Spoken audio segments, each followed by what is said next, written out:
저는 오늘 경제 분야 세션의 사회를 맡은 SDSN 뉴스코리아의 이은지 주임입니다. 오늘 경제 분야의 강연을 맡아주신 권기태 소장님께서 계시는 사회혁신연구소는 지속가능 발전에 관한 선도 모델을 만들고 지원하며 지속가능한 사회라는 사회혁신 목표로 이를 위한 첫 발자국을 남기고자 시민 주도의 관점에서 지속가능한 지역사회를 만들기 위한 노력을 하고 있습니다. 오늘 권기태 소장님께서는 지역사회를 바꾸는 청년 프로젝트, 무엇을 어떻게 할 것인가를 주제로 강연을 해주실 예정입니다. 이번 강연을 통해 청년이 주체적인 시민으로서 지역사회를 변화시킬 수 있는 관점을 얻어가시고 SDSN 뉴스코리아 회원 조직으로 활동하시는 여러분의 아이디어가 실제 지역사회 현장에서 구현되고 확산될 수 있도록 많은 팁과 노하우 얻어가시길 바랍니다. 저희는 연사님께 박수와 반응하기를 통해서 열띤 환호로 연사님 맞이해 주시면 감사하겠습니다. 네, 반갑습니다. 반갑습니다. 일단은 저는 공무원 생활을 거의 10년 했었죠. 그 김대중 대통령, 노무현 대통령, 이명박 대통령 이제 10년 동안 대통령 보좌하는 공직 생활을 했고요.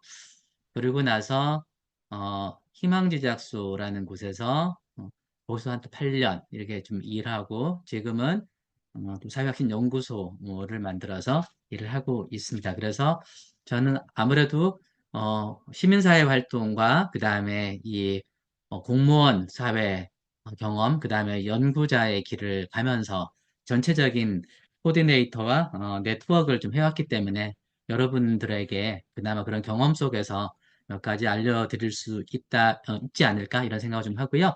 오늘 제가 받았던 주제는 지역사회를 바꾸는 청년 프로젝트를 어떻게 하면 좋을지, 이거에 대해서 함께 나누는 시간으로, 했고요. 그런 자료를 좀 준비를 했습니다.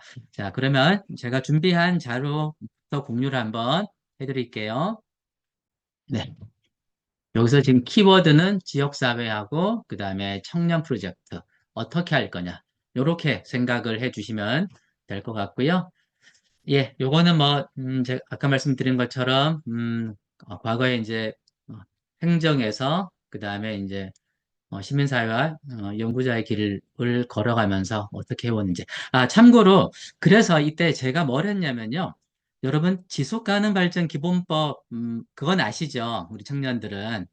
그 지속가능 발전 기본법을 만든 사람이 바로 저입니다. 그래서 여러분들은 지속가능 발전 기본법의 저자 직강을 듣는다. 이렇게 생각해 주시면 되는데 애석하게도 오늘은 지속가능 발전 기본법에 대한 비하인드 스토리와 이 핵심 내용이 뭔지 이런 설명은 오늘은 없습니다. 이게 법 만들 때 뭐를 사실 굉장히 중요한 게 있는데 그거는 슬쩍 지나갔어요. 그래서 그 법이 잘 제정이 됐습니다. 그런 일이 있었고요. 네, 오늘의 질문 한번 볼까요? 제가 우리 여러분들에게 하고 싶은 질문이긴 해요. 여러분들은 어떤 사회를 만들고 싶을까요? 자, 그러면 이러면 되게 추상적이잖아요. 그럼 그거를 구체적으로 이제 해서 어떠한 사회 문제를 해결하고 싶은가? 여기 가면 이제 각자 하나씩 좀 가지고 있죠. 아, 나는 이런 거를 하고 싶어. 그거를 직장에서 하고 싶기도 하고, 아니면 내 친구들과, 아니면 우리 SDSN에 있는 이 네트워크 안에서 이 친구들과 같이 해볼까? 이럴 수도 있죠. 자, 그런 게 있는데, 그러면 그거를 어떻게 시작하면 될까요? 라는, 사실 이게 가장 큰 고민이긴 해요. 이 문제에 대해서 우리가 정답은 없지만 해답을 찾아가는 그런 과정으로 생각을 해주시면 좋을 것 같습니다. 우선 시작하기 전에, 몇 가지 이 시민이 원하는 변화는 어떻게 이루어지는지를 여러분들도 아는 사례인데 제가 빠르게 한번 볼게요. 일단, 그러한 변화를 일으키기 위해서는 중요한 게 있습니다. 기존에 있었던 자원이든 정보든 무엇이든 이것이 연결을 해야 돼요. 그래서 이 연결이 바로 혁신을 가져오는 건데요. 음, 연결도 연결 나름입니다.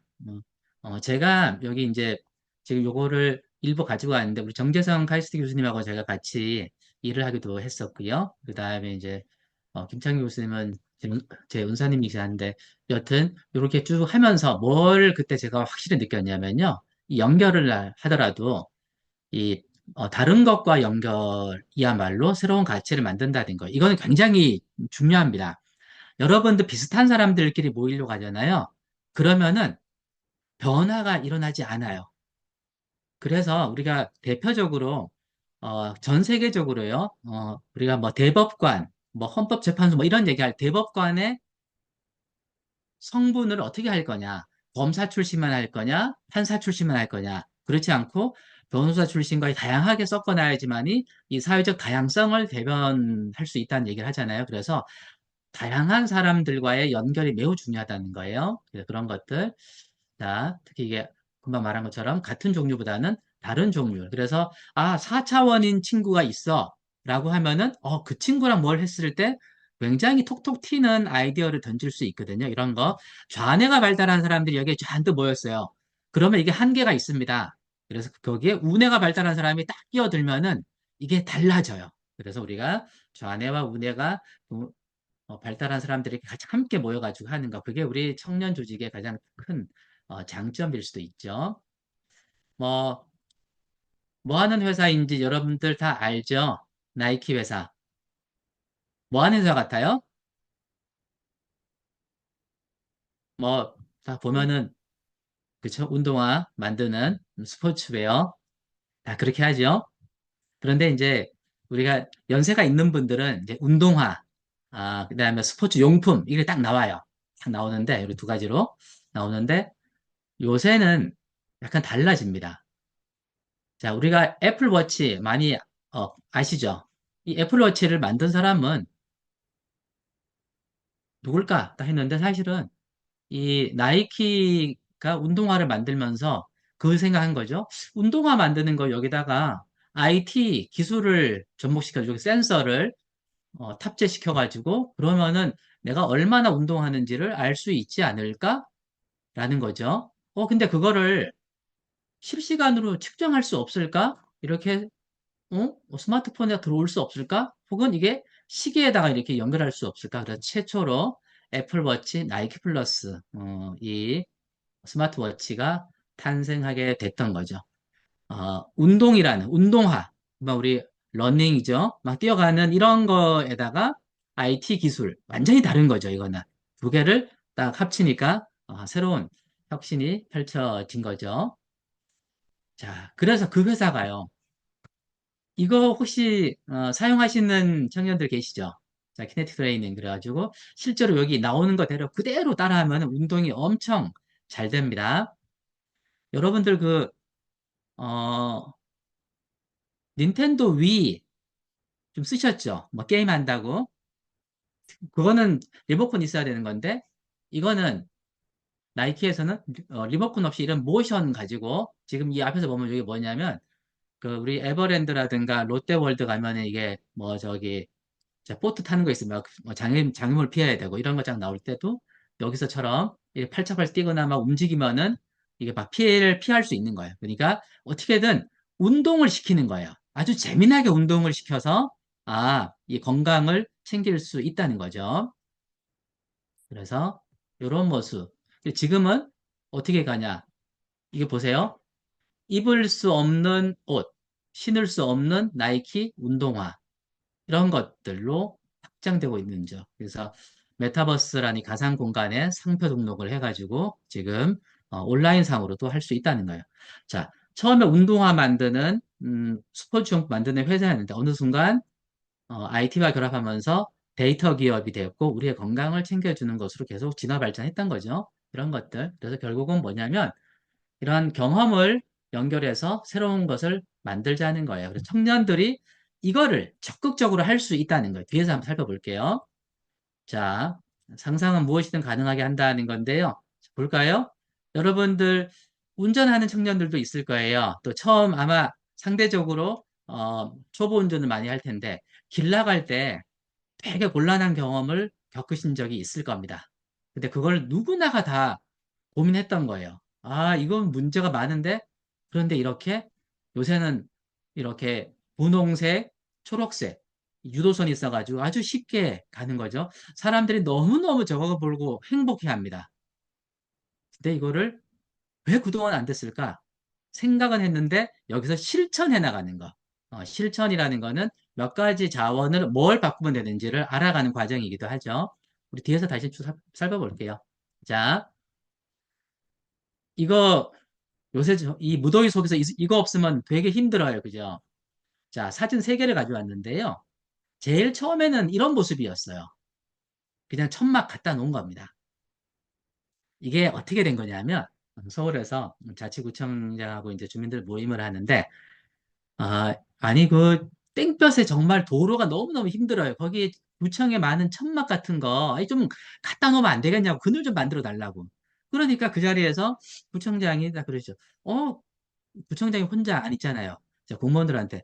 아니, 그럼 우리 저기 있는 거 한번 시범적으로 한번 해보지 뭐. 그랬더니, 공무원이, 알겠습니다. 어떻게 하면 시범적으로 한번 하겠습니다. 한 거야. 그랬더니, 잠시 뒤에, 그러면서 1년 반 지났어요. 그랬더니 이런 게 막 나온 겁니다. 그죠? 조금 더 세련됐죠? 여기 다 모여 있고요. 근데 요게 또 1년쯤 더 지나니까 어떻게 이렇게 바뀌었어요. 여기서 뭐가 바뀌었어요? 여기 보이시죠? 의자 생겼고 아마 지역마다 다 다를 거예요. 어떤 지역은 여기에요. 둥그런 원형 의자 같은 화단이 있어가지고 여러 명이 앉을 수도 있습니다. 자, 그런데 이거 설치한 지 4년이 지나가지고 무슨 일이 생겼냐. 4년이 5년 지났어요. 나중에 봤더니 이게 설치를 하면 안 되는 거였어요. 그동안 설치 안 됐던 거예요. 불법 도로 적치물이에요. 지금까지 도로에는 깨끗한 이유가 있습니다. 안 그랬으면 거기 온갖 거 다 생기잖아요. 그래서 엄격하게 도로법에 규정을 합니다. 도로의 구성물을 지금 뭐예요? 가로등, 그 다음에 신호등, 전봇대, 그리고 그 신호 제어기 이런 것만 딱 돼요. 없었던 거예요. 근데 이게 당연히 쫙 퍼졌으니까 한 군데 다 퍼진 거예요. 다 퍼져가지고 어련히 합법적이겠지 생각했던데 나중에 보니까 안 된 거예요. 그래서 부랴부랴 어떻게 해요? 법을 바꾸게 됩니다. 한 달 만에 그냥 그 시행령 바꿔가지고 도로법을 바꿔가지고 도로의 구성물로 이거를 지정을 했어요. 네, 이런 변화가 있었죠. 자, 그러면 어떻게 또 가능해요? 자, 왼쪽 거 볼까요? 자, 뭔지 아시죠? 아, 저는 이런 것도 얼마든지 우리는 할 필요 있다 생각해요. 이거는 이제 탄소 중립 그늘막 이렇게 할 수도 있죠. 자, 오른쪽에는 요거는 이제 뭐 여의도라든가 이런 거기 갔을 때 찍은 사진입니다. 지금은 또 이렇게도 점점 바뀌고 있죠. 아까 그런 그늘막이 천막에서 시작해가지고 여기까지 지금 진화하고 있는 거예요. 자, 요거 볼까요? 이거 누가 제안했지? 라는 거예요. 자, 이거 청년들이 제안했어요. 사실은 이건 주민참여 예산 제도라는 걸 활용해가지고 했던 건데요. 여기 붕붕도서관이라고 있잖아요. 뭐냐면 여기는 버스 정류장들이 있어요. 버스 종, 아니, 버스 종점이 있으니까 그, 버스들이 많잖아요. 그걸 보면서 저거 나중에 폐차하면 어디로 가지라는 거예요. 폐차하는 이걸 끌고 와가지고 여기 약간 개조해가지고 도서관으로 만들면 안 될까? 여기 책 보이시면, 책 보이죠? 책 쭉 기증받거나 이렇게 해서 여기는 지금 800권 모아가지고 이렇게 붕붕도서관 지었어요. 이거는 이제 숲속 어디죠? 주택가하고 숲속 가는 거기 뭐 좀 정원 같은 거 여기다가 설치해 놨는데요. 이게 너무 좋으니까요. 이렇게 주택가 옆에다가 이렇게 다시 새말 붕붕도서관 이렇게 이제 했던 거죠. 저거는 어쨌거나 주민들이 주민 참여 예산 제도라는 걸 통해서 제안을 했었죠. 자, 왼쪽 사진 먼저 볼게요. 요 사진. 뭐 평범해 보이죠? 이게 우리를 많이 바꿨습니다. 뭐 별거 아닌 것 같죠? 일반적인 정류장. 근데 이게 지금 표준이 돼서, 전국으로 확산됐죠. 지금은 다 이런 모양이에요. 뭐냐면요. 왜 비 올 때 우리 정류장에 여기 있다가 버스가 이거 서요. 서면은 요 한 2m, 3m 비 안 맞으려고 우산을 어떻게 해요? 펴고 가요. 그 다음에 버스 살 때 딱 접습니다. 그리고 불이 다 튀겨요. 그죠? 그러면 이거 어떻게 할 수 없을까? 그러면 여기다가 이렇게 위에 빗물바지를 밖으로 쭉 뺀 거예요. 쭉 빼서 여기 근데 이 도로를 침범하면 안 돼요. 여기까지 딱 나올 수 있는 거예요. 그러니까 버스를 가까이 대면은 비 안 맞고 바로 탈 수 있죠. 이렇게 처음으로 이걸 했어요. 이 처음도 이렇게 했던 것도 이것도 주민참여예산제도에서 처음 시작한 거예요. 여기서 처음 시작했더니 지금은 전국이 다 이렇게 하고 있습니다. 아예 그냥 지금 정류장을 이렇게 설치해요. 이거 아래 거 볼까요? 이거 뭐 정류장인데 지붕이 우산으로 돼 있어요. 근데 경찰관이 우산을 딱 들고 있죠. 제가 밤에 찍은 사진이 안 가져갔는데 밤에 보면 어떻게 보여요? 자, 밤에는 다 껌껌한데요. 여기 경찰관만 환하게 보입니다, 이게. 딱 그러면 밤에 경찰관이 우산 들고 있는 딱 한 거 보면요. 마음이 되게 심리적으로 안정감이 있어요. 그리고 이 도둑들도 아니면 이게 범죄 용의가 있는 사람들도 경찰을 딱 보는 순간 범죄 용의가 떨어질 수밖에 없어요. 그래서 항상 범죄는 이제 으슥한 곳에 이런 곳에 생기는 이유이기도 하죠. 그래서 이렇게 좀 진화가 돼서 하고 있습니다. 또 아이들의 그 친환경 무상급식이 되면서 예기치 못한 문제가 생겼는데 잔반량이 많이 늘어난 거예요. 그래서 어떻게 줄일까? 근데 학생들이 아이디어를 내가지고 이렇게 무지개 식판을 만들었죠. 오늘 날씨가 너무 더워. 아, 힘들어. 그러면 반만 먹을래. 이렇게 하는 거죠. 반찬도 반만 먹을래. 이렇게 하니까 폐기물, 음식물 잔반량이 줄어들게 되는 효과가 있었죠. 자, 이 청년이 지역을 바꾼 사례. 사실 앞에 있었던 사례가 다 청년이 할 수 있는 것들이에요. 어찌됐든 청년의 아이디어를 얼마든지 할 수 있다. 청년들은 혼자서 할 수도 있죠. 또 때로는 친구와 하기도 하고요. 또 때로는 다 함께 혹은 만들어진 플랫폼 안에 들어갈 수도 있어요. 자, 우선 여러분들 아는 내용 좀 가지고 볼게요. 제가 이거를 많이 소개를 하긴 했었는데 화살표 청년. 음, 이거 들어보셨죠? 버스 노선 방향 표시로 그걸 다 붙인 거예요. 이게 뭐냐면 이거예요. 여기 지금 버스 정류장 가면 화살표가 있죠. 어느 방향으로 간다. 이게 붙인 거. 이거를 누가 했냐면 어, 시청이나 군청이나 구청에서 한 게 아니에요. 이거를 이 청년이 했던 거예요. 이 청년이 서울에서 한 거죠. 진짜 한 번쯤 이게 겪었던 불편함이 있었죠. 근데 누가 하나 이걸 시작하지 않은 거예요. 민원을 넣어도 쉽게 안 바뀌죠. 네, 쉽지 않아요. 그런 것들이. 그러니까 이 청년이 직접 자전거를 타고 서울 시내 버스 정류장을 다 돌면서 이 빨간 화살표로 다 한 거예요. 이게 뭐, 저기, 수백 장, 그게 뭐 비용이 그렇게 뭐 비싸지는 않더라고요. 어찌됐든, 그거를 계속 한 거죠. 그래서 800곳을 붙여서, 이게 한 1년 정도에서 800곳 정도 붙였다고 하더라고요. 1년 좀 안 되게. 그런 다음에 나중에 그 이후에 이게 너무 알려지고 또 서울시장한테 표창도 받고 하니까 더 이게 멈출 수가 없었어요. 그래서 의무감이 있어서 이 3,000곳에 노선도 화살표를 붙였던 거죠. 그러다 보니까 이제는 아예 정류장을 만들 때 이런 거 아예 그냥 처음부터 정착이 되어 있는 거죠. 이렇게 바꾸면서 얼마나 많은 시민들의 행복을 가져왔어요. 또 하나 볼까요? 청년들이 주도한 법 제도 개선인데요. 청년 정책, 청년을 위한 정책을 만들어야 된다. 이런 얘기를 많이 하는데 이게 쉽게 안 되는 거예요. 왜냐하면 청년들이 그 일을 하지 않거든요. 이게 다 어른들이 하고 있는데 어른들 절박감이 없어요.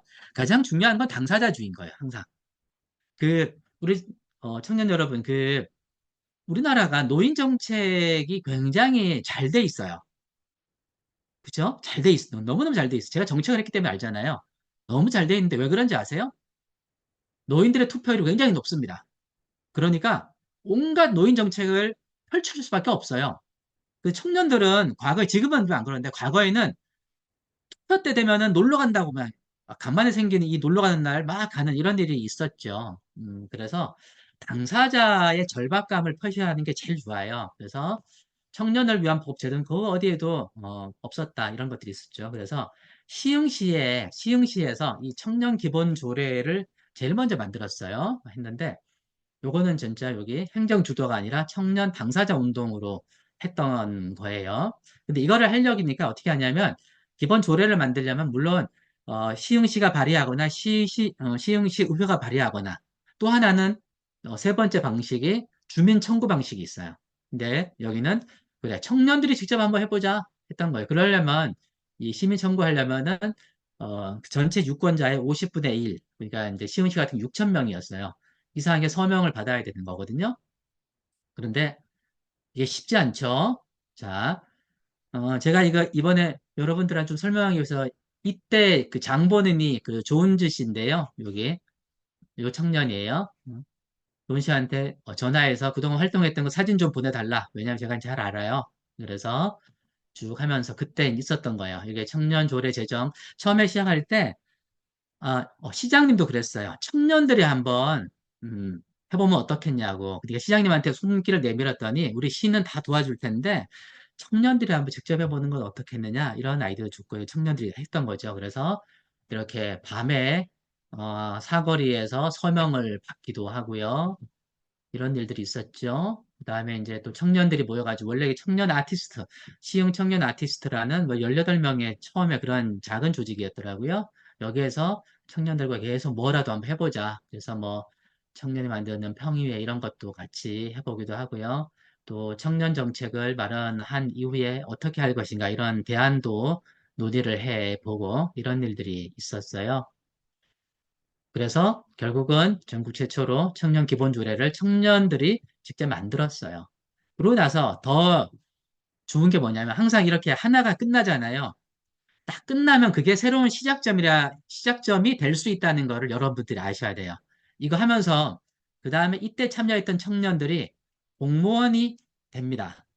왜 되냐면 청년들이 청년 기본조례 만들었으니까 청년들이 청년 정책을 만들고 그런 것들을 해야지만이 더 절박감이 있지 않냐라고 공무원 임용을 했죠. 하면서 청년 정책을 쫙 펼쳐갑니다. 그러니까 그러한 열정이 있는 청년들이 들어와서 또 외부에 있는 청년들과 네트워크를 만들면서 여러 가지 활동들을 했죠. 자, 그런 모습들이었던 거고요. 그래서 이렇게 나중에 이제 뭐 우수 사례로 선정되기도 했고요. 그러고 나서 이 조은지 씨는요, 청년기획단 사무국장도 했었고 했는데 지금은 다시 새로운 길을 가요. 이렇게 뭘 하냐면 이걸 하고 있습니다, 지금. 청년들이 이 불법 추심이라든가 이런 걸로부터 너무나 힘들어하는 것을 옆에서 보고 있으니까 안 되겠다. 직접 나서서 해결하겠다. 그래서 지금은 이런 활동을 하고 있습니다. 자, 청년들의 생각을 바꾸는 거죠. 이번에는 제가 같이 활동하고 있는 그 청년 단체인데요. 저희가 청년 망고라는 단체예요. 여기는 이제 그 경기도 북부 지역, 이제 포천에 이제 있고 하는데, 청년 망고가 저는 처음에 제가 원래 망고를 되게 좋아해요. 그래서 과일 망고인 줄 알았더니 그게 아니고 청년은 망해도 고라는 이름으로 망고를 지었더라고요. 그래서 이거는 지역에서 이 학창시절 보낸 청년들이 지역에서 청년의 삶을 함께 고민하고 변화를 이끌어가는 노력을 해보자라는 거예요. 그래서 지역 공동체 활성화라든가 지역에서 각자의 재능을 가지고 뭐라도 해보자. 지역 문화 행사도 해보고 마을 활동가도 한번 해보고 또 각자 뭐 디자인이라든가 이런 역량이 크니까 뭐 디자인 인쇄 이런 것도 한번 하기도 하고 그래서 협동조합 형태로 나중에 만들었죠. 그래서 여기 양주시에서 할 때 뭘 할까 하는데 청년 축제라는 거를 합니다. 이게 뭐 젊음의 행진 이렇게 해서 몇 가지 뭐 공원에서 이제 각자 뭐 여러 가지 그 재능들이 많잖아요. 그런 것들을 펼칠 수 있는 기회를 주는 거죠. 또 청년 직장인 중심 밴드도 모집하고 또 이게 라디오를 운영하기도 하고 이런 활동들을 하는 거죠. 그래서 청년들이 모여가지고 쭉 하고 있는 이런 것들을 합니다. 이거는 저기 청년들이 모여서 젊음의 행진이라는 걸 하는데 그럼 자, 퍼레이드를 할 때, 오리엔테이션 할 때 사진 찍었다고 합니다. 이런 게 있었고요. 또 뭐 거기서 하는 활동들이 참 많죠. 뭐 소통과 공감하기 위해서 보이는 라디오를 하기도 하고 또 청년 부엌을 해서 함께 먹거리 문제를 해결하기도 하고요. 그리고 여러 가지 막 재미있는 뭐 싸이월드 뭐 BGM 노래 대회라든가 이런 재미있는 뭐 즐길거리와 또 실거리들을 만들어서 펼쳐나가고 있었죠. 그런 게 있었고요. 요새는 저희와 함께 하는 게 뭐냐면 이거 있어요. 청년들이 마을 위기 대응을 한번 나서보자. 그때 뭐냐면 가축 전염병 확산을 대비하는 거예요. 이쪽이 경기 북부 지역에 그 가축 뭐죠? 그 농가들이 많아요. 축산 농가. 그런데 여기 이미 구제역이라 이런 게 쫙 있어가지고 한번 다 살처분, 다 매몰 살아있는 그 가축들을 매몰하는 거예요. 그래서 그런 것들이 있었는데, 그게 엄청난 지역의 트라우마라고 하더라고요. 그래서 이거를 어떻게 예방할 수 있을까, 그런 활동을 하는데, 그래서 뭐 가축 전염병 방역 활동에 대한 매뉴얼을 청년들이 한번 만들어 보자.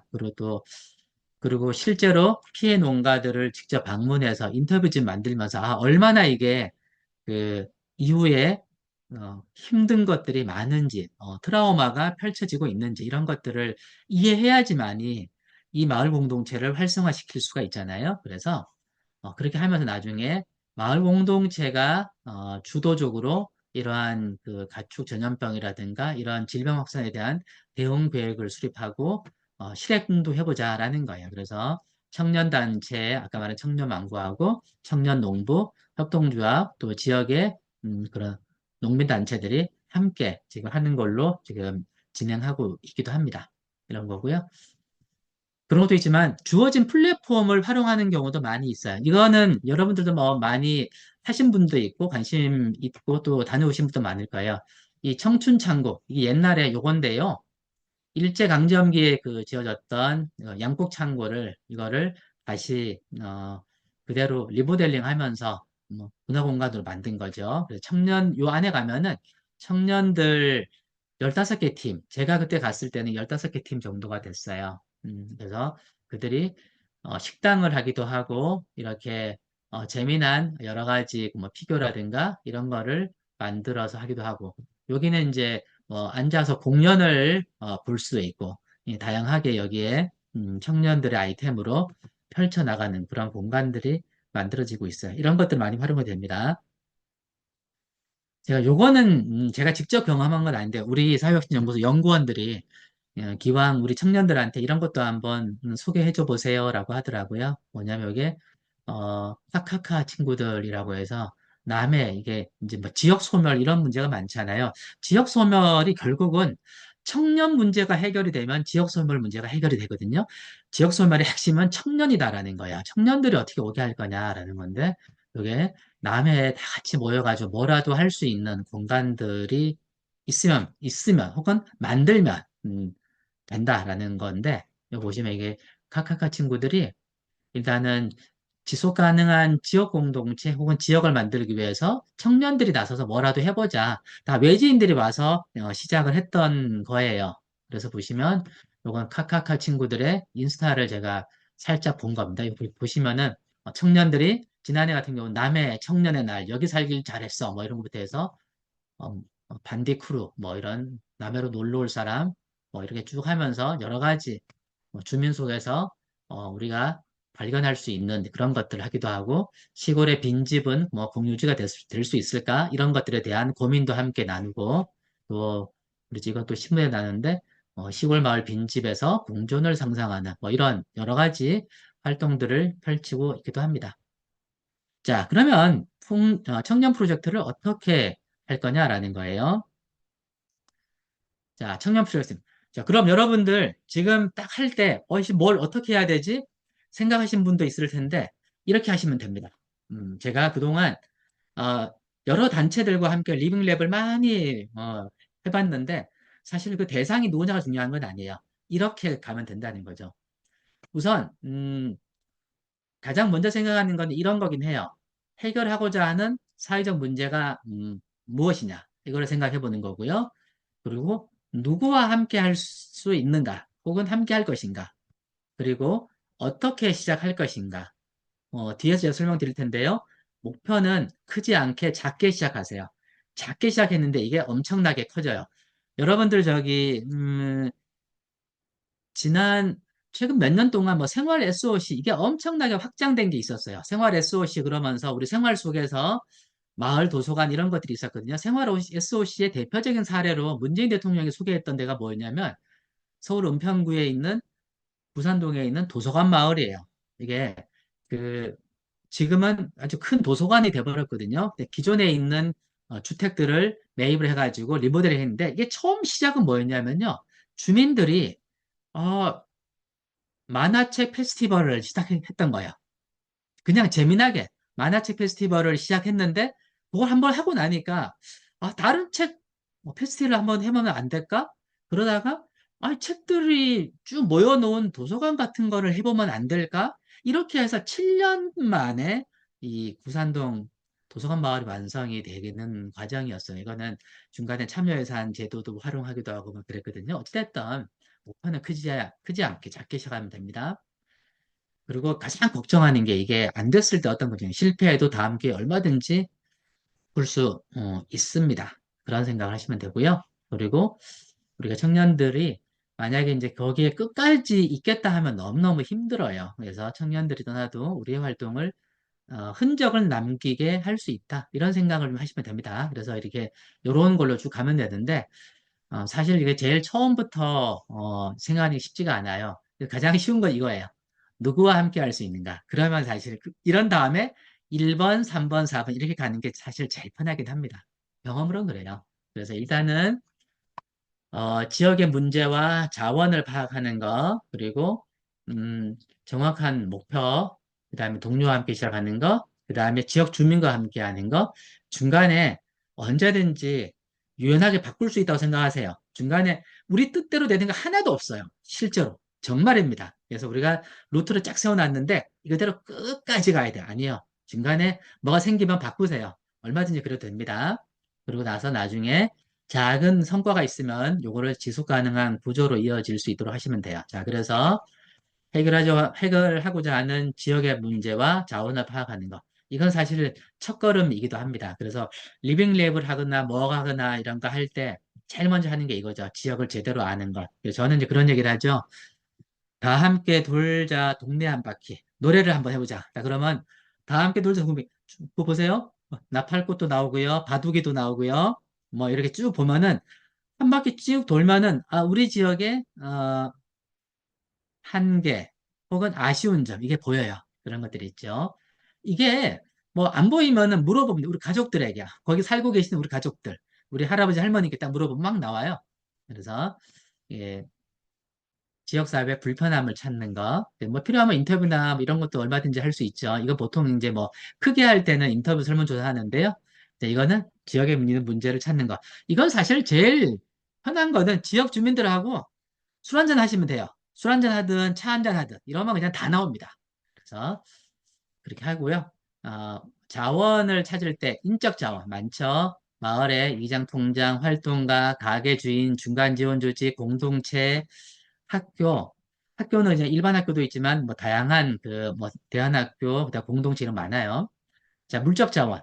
일단 공간 찾아보죠. 그다음에 뭐 커뮤니티 공간, 또 자연 자원이 뭐 있는지. 왜냐하면 거기 가서 저걸 활용해서 뭘 우리가 할 수 있지 않을까라는 거죠. 영동. 그러면은 충북 영동. 그러면 포도를 가지고 뭐라도 우리 해보자. 뭐 이렇게 할 수 있는 거죠. 그런 것처럼. 자, 제도 자원. 지자체 지원 사업이라든가 뭐 청년 센터 혹은 청년 정책 이런 것들을 찾아보는 거죠. 그러면 우리 지역에 문제들이 뭐가 있고 함께 할 수 있는 사람들이 뭐가 있고 우리 활용할 공간들은 뭐가 있는지 또 제도와 정책은 뭐가 있는지 쭉 파악이 돼요. 자, 그런 다음에 이제 누구와 함께 할지 생각하는 거 중요하죠. 혼자 하면 뻘쭘해요. 그래서 일단 혼자 할 수도 있어. 아까 그 우리가 화살표 붙인 청년처럼 자, 뭐 우리 성향 따라서 혼자 하는 거에 또 장점을 발휘하는 친구들도 있고 같이 하는 거 다 다양할 수 있잖아요. 그래서 없으면 일단 친구와 같이 하세요. 또 없으면은 앞서 말했던 청년망구라든가 이런 데서도 SNS로 그냥 쫙 뿌린 거예요. SNS에 해서 우리 지역에 있는 청년들 한번 볼까요? 뭐라도 좀 바꿔봅시다. 그러면 한 명, 두 명 옵니다. 저는 항상 그런 얘기해요. 세 명만 모이면 성공한 겁니다. 무조건 세 명만 찾으세요. 그러면은 100명 조직도 3명이 움직입니다. 그러니까 3명만 딱 모으면 됩니다. 공개 모집하는 거. 아까 제가 말씀드렸죠? 뭘 해결할 것보다 누구와 함께 할지 이걸 찾으면 더 쉬울 수도 있어요. 자, 그리고 아까 말씀드렸던 거 있죠? 작은 거. 명확한 목표를 시작하세요. 거창한 거, 이거 하면 정말 부담돼요. 거창한 거 하려고 하면은요, 고민이 많아져요. 사례도 많이 찾고, 막 여러 가지 이걸 될까 말까부터 시작해서 어떻게 해야 되지? 에너지가 엄청 들어가는데, 그러다가 포기해요. 그래서 저는 작게 시작하세요라고 얘기를 합니다. 뭐, 구체적인 측정 가능 목표죠. 마을 공동체를 활기차게 만든다. 그쵸? 근데 하는데 이런 거 말고요. 주 1회 아이들과 환경놀이를 한다. 어, 어떤 걸 사람들이 했냐면, 우리는 한 달에 한 번씩 같이, 어디에서 식사하는 모임을 한번 해보자. 저녁 먹는 모임. 혹은, 우리, 맥주 타임을 갖는 그런 모임을 한번 해보자. 여기 사람들이 옵니다. 혹은 독서 모임도 괜찮고요. 이렇게 하는 거예요. 혹은, 저는 어떠한 그 하나의 지역의 어떤 과정, 그러니까 예를 들면, 우리 뭐 사회적 경제 학교 이런 거 한 세 차례 교육하는 게 이런 게 있어요. 그죠? 세 차례. 세 번 혹은 두 번 정도. 이런 거 하면 끝날 때 절대로 그냥 헤어지지 말라 그래요, 저는. 그분들 이참에 끝나고 차 한잔 합시다. 모임을 하세요. 그런 다음에 우리 동호회 같은 걸 만드세요라고 얘기를 해요. 그러면은 그냥 쉽게 모이는데 그중에 쉽게 모이면서도 나중에 아이디어가 점점 나오고 우리 뭐라도 해보자 이런 게 나와요. 자, 그런 게 있고요. 비교적 짧은 기간, 한 달에서 세 달 안에 성과가 좀 나올 수 있는 거 그런 것들을 하시면 돼요. 크게 욕심 내려고 하지 마세요. 자, 그리고 작더라도 그래서 결국은 우리가 저걸 바꿨어. 자, 벽화 그리기 있잖아요. 벽화가 요새는 이게 하도 이제 뭐죠? 애물단지가 돼버렸거든요. 그런데 벽화 같은 경우도 한번 하고 나면 그 참여했던 사람들 굉장히 뿌듯합니다. 이런 것들이 있는 거예요. 그래서 작게 하면서 이 성취감을 받으면 그 다음에는 여러 가지를 할 수 있습니다. 그리고 같이 하는 거. 자, 중요합니다. 우리 청년들과 같이 하는 것도 중요하지만 지역 주민과 함께 같이 하는 거 꼭 챙겨주세요. 그래서 주민 참여 없이는 지역이 변화가 되지 않는다는 거 이런 것들이 있죠. 네, 제가 이제 한 9분 안에 마무리할게요. 그래서 아주 작은 규모라도 주민 설명회 그러면 여러분들, 뭐 사람 100명 모여야 돼, 50명 모여야 돼, 천만의 말씀. 그렇지 않아요? 그거는 법적으로 하는 거, 뭐, 그런 거, 공청회 하는 거에도 20명 이러는 경우가 너무 많아요. 그래서 10명, 5명도 괜찮습니다. 그렇게 시작하세요. SNS 모임, 지금, 제가 알고 있는 그 뭐죠? 퍼실리테이터들 쭉 모여 있는 거, 거기 한 900명쯤 모인 곳인데 처음에 이거 시작할 때 10명도 안 됐어요. 이렇게 하면서 점점 점점 늘어난 거죠. 이런 것처럼. 요거 하는 이유는 불신을 좀 줄이면서 기대감을 형성할 수 있습니다. 뭐 서너 명, 뭐 대여섯 명 이렇게 괜찮습니다. 걱정하지 말고요. 또 주민 참여 구조도 같이 만들어 가는 거예요. 동네 주민이 함께 하는 거, 또 상호 혜택을 음, 줄 수 있는 그런 구조를 좀 만들어 보는 거 이런 것도 있죠. 이게 청년 사업이야. 이게 아니고 우리 마을 사업이지. 우리 마을 일이지. 이렇게 인식을 해나가는 거죠. 하더라도 청년답게 유연하게 운영해 주세요. 실패해도 중간에 바꾸면 됩니다. 우리는 실패해도 괜찮다는 거 하시면 좋을 것 같고요. 중간 점검이라든가 그리고 기록과 홍보 이 결과를 모아두는 거 청년들의 장점이 그런 거잖아요. 잘 모아서 나중에 그걸 보면서 어떻게 바꿀 수 있는지 그 큰 그 시사점을 찾을 수가 있어요. 그래서 작은 성과라도 성실히 문서화하는 꼭 이게 뭐 타이핑칠하는 게 아니라 사진 앨범으로도 쫙 남겨도 괜찮습니다. 그래서 어떻게 했는지가 더 중요해요. 결과는 크게 신경 쓰지 마세요. 결과가 좋으면 더 좋지만 상관없습니다. 이 과정을 어떻게 했는지가 매우 중요하다 생각하는 거죠. 그런 다음에 이제 지속 가능한 구조 만들기 끝나는 프로젝트가 아니라 이걸 기반으로 새롭게 시작을 할 수 있습니다. 이거는 뭐 얼마든지 비즈니스 모델로 할 수 있고요. 여기에 만났던 사람들, 뭐 공간이라든가 관계, 제도 이런 활동 흔적들이 있잖아요. 그래서 이것이 계속 확장이 될 수 있습니다. 그런 것들 살펴보면 좋고요. 자, 프로젝트 지원하는 거, 어떤 제도가 있고 어떻게 활용하면 될까 고민이 좀 있을 거예요. 이거는요, 걱정하지 마세요. 찾으면 다 나옵니다. 일단은 왜냐하면 지금은 청년 문제가 워낙 사회적 이슈예요. 그래서 모든 중앙부처는 청년 정책을 펼치고 있습니다. 대표적으로는 이렇게 행정안전부가 이거 왜 하냐면은 17개 시도에서 뭐라도 해야 되는데 그걸 시도를 총괄하는 곳이 행정안전부예요. 그래서 청년 마을 만들기 프로젝트. 왜냐면 여기는 뭐 지역 소멸이라든가 이런 문제가 하도 크니까 청년들이 오냐 안 오냐에 따라서 성공의 성패가 갈리거든요. 그래서 이렇습니다. 그래서 청년의 주도에서 하는 거, 지역 살아보는 거. 일단은 계속 지역에서 살아만 봐라. 그러면 거기에 장점이 보이거든요. 그래서 거기서 일거리를 실험하기도 하고 여러 가지 뭐 청년 활동 뭐 하는 것들도 지원해주고 그래요. 그래서 이렇게 뭐 살아보는 것부터 해서 여러 가지 행사들이 프로그램들이 있다. 보시면 되고 요거는 행안부가 하고 있는 청년마을 만들기 프로젝트 이런 것들을 이렇게 하고 있다는 것도 이해하시면 좋을 것 같고요. 뭐 고용노동부에서도 이렇게 청년들에 대한 성장과 도전을 지원해 줄 수 있는 프로그램들 많이 하고 있죠. 그리고 뭐 중소벤처기업부에서 하고 있는 창업진흥원에서는 이 로컬 크리에이터 활동, 그래서 지역 기반 청년들이 지역에서 뭐를 할 수 있을까 이런 것들에 대해서 지원해 주는 제도들이 많이 있어요. 문화체육관광부 같은 경우는 청년의 문화활동을 지원하는 거죠. 그러니까 지역사회에서 아까 제가 그 앞에서 언급했던 그런 단체들이 대부분 이 문화활동들을 많이 했었어요. 그래서 문화와 공동체 기반으로 여러 가지 이 창작활동을 하기도 하죠. 그리고 뭐 청년농부 이런 것들도 있고요.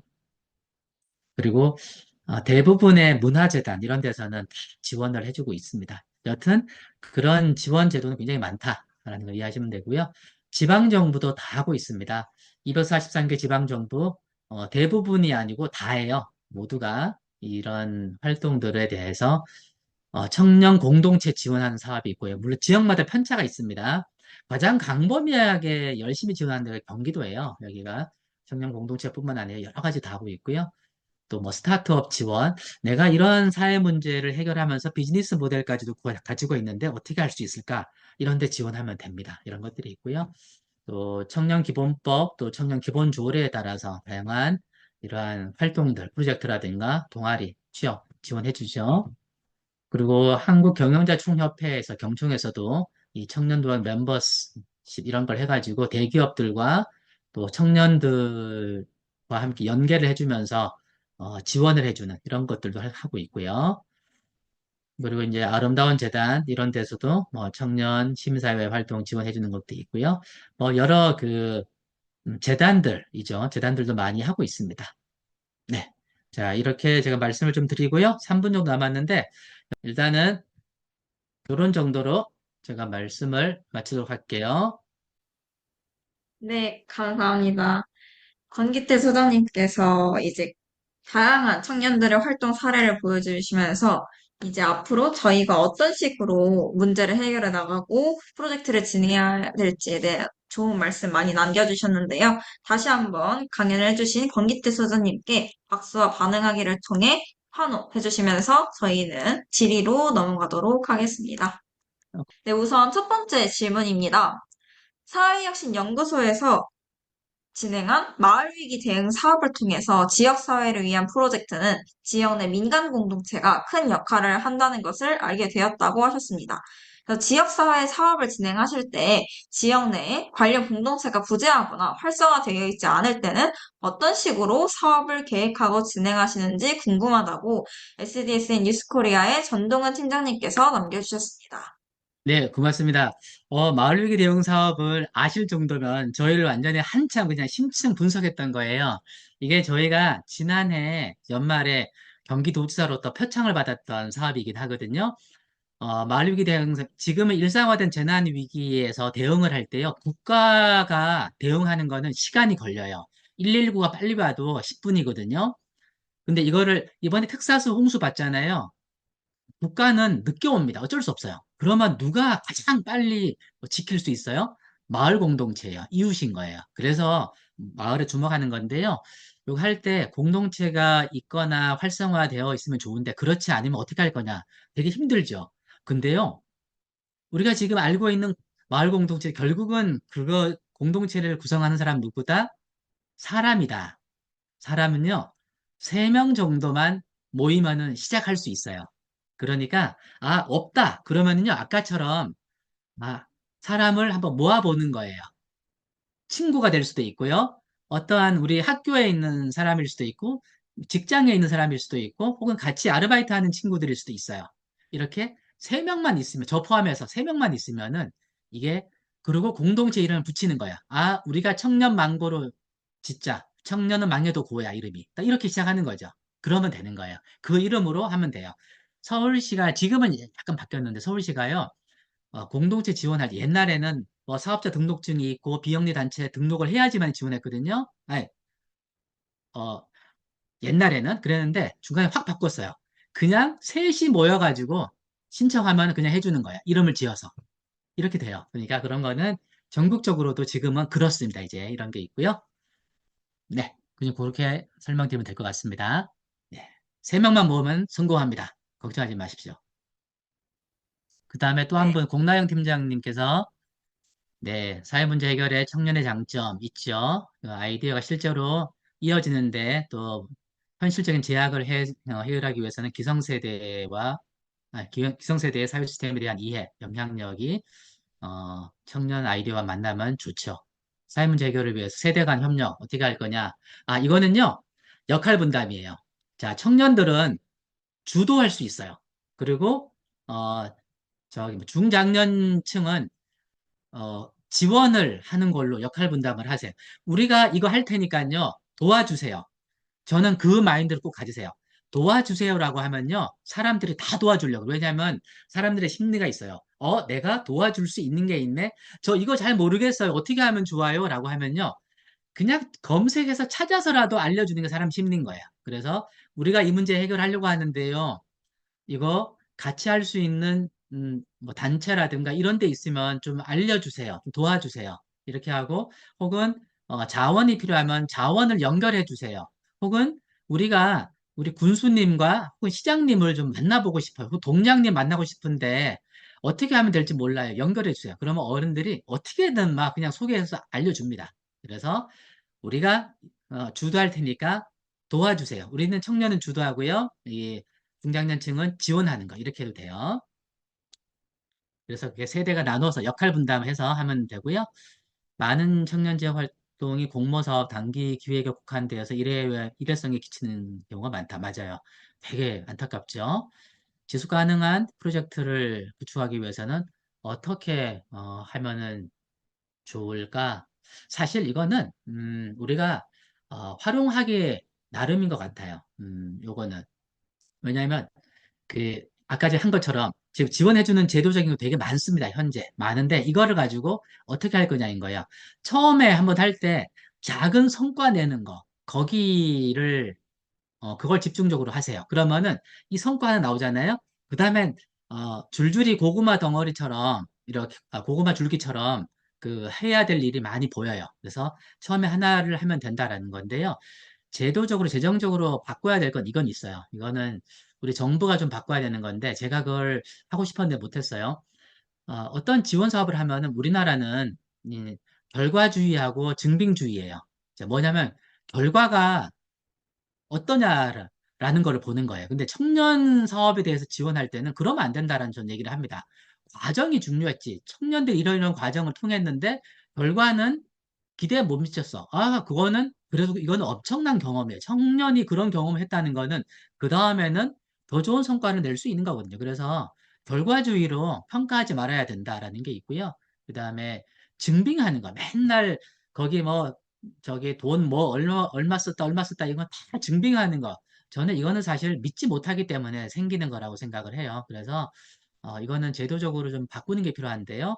이제 서서히 그런 게 많이 바뀌곤 있어요. 옛날에는요, 사진 찍어가서 10명 참석했다, 사진 찍어 다 셉니다. 뭐야, 9명 참석했는데 10명 했다고 보고 있어. 그럼 이게 만 원, 한 명치 만 원 삑당한 거야. 이런 얘기도 있었어요. 근데 지금은 이제 그렇지는 않습니다. 이런 건 이제 바꿔나가는 게 필요해요. 네. 패들렛에 많은 질문들이 있군요. 이렇게 패들릿에서 이제 사전에 질문 남겨주신 예, 예. 분들의 대해서 이제 권기태 소장님께서 답변해 주셨습니다. 질의응답까지 좋은 말씀 나눠주셔서 너무 감사드립니다.